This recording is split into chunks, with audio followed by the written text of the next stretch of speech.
Today I have two announcements to make. One is we've got ourselves a secretary.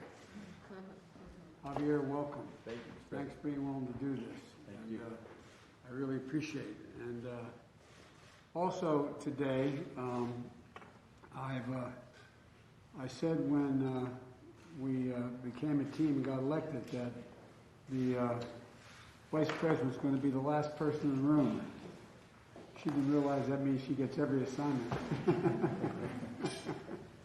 But the vice president and I and all of us here have been working very hard to pass the legislation that is going to beat this virus as well as get people back to work and change their prospects. And so she's traveling all over the country working that.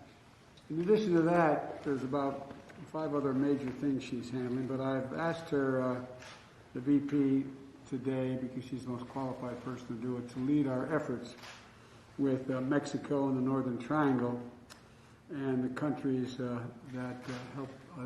We're going to need help in stemming the movement of so many folks stemming the migration to our southern border.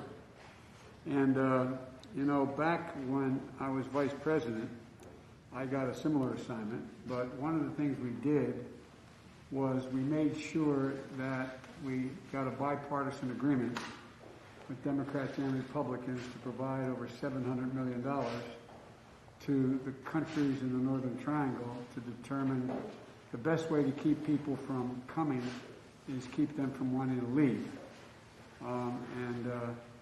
And the reason why so many people were leaving, we learned, was that not only gang violence and trafficking cartels, but natural disasters, hurricanes, floods, earthquakes.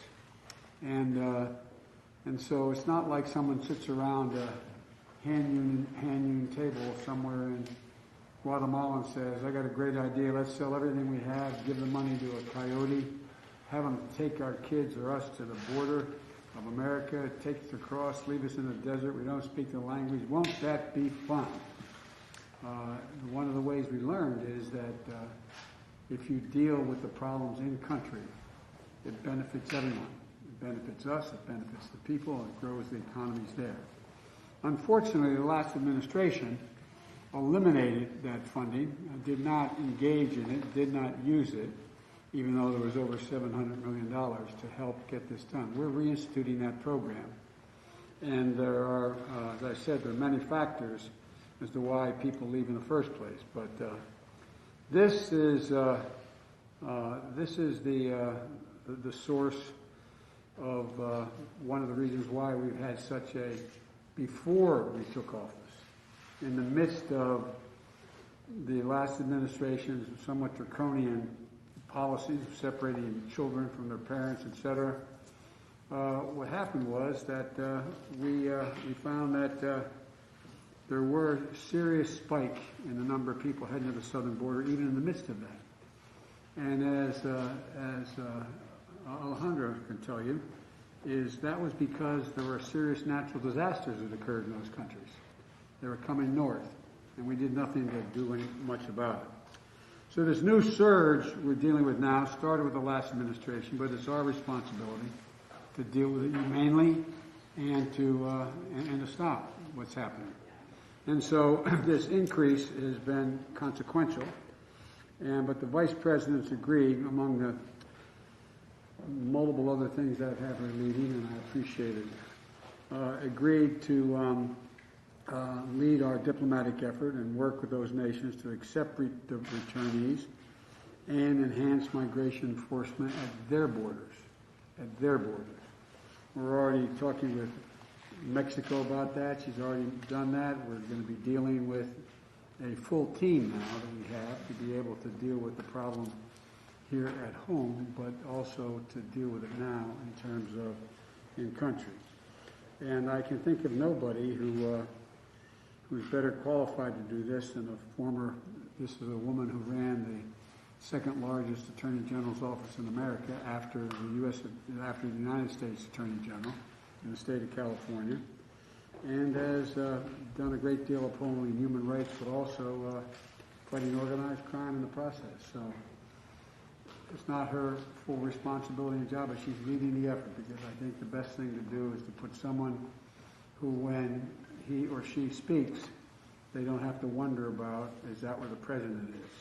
When she speaks for me, doesn't have to check with me, she knows what she's doing, and I hope we can move this along. But so, Madam Vice President, thank you. I gave you a tough job, and you're smiling, but there's no one better capable of trying to organize this. Well, thank you, Mr. President, and for having the confidence in me. And there's no question that this is a challenging situation. As the President has said, there are many factors that lead President to leave these countries.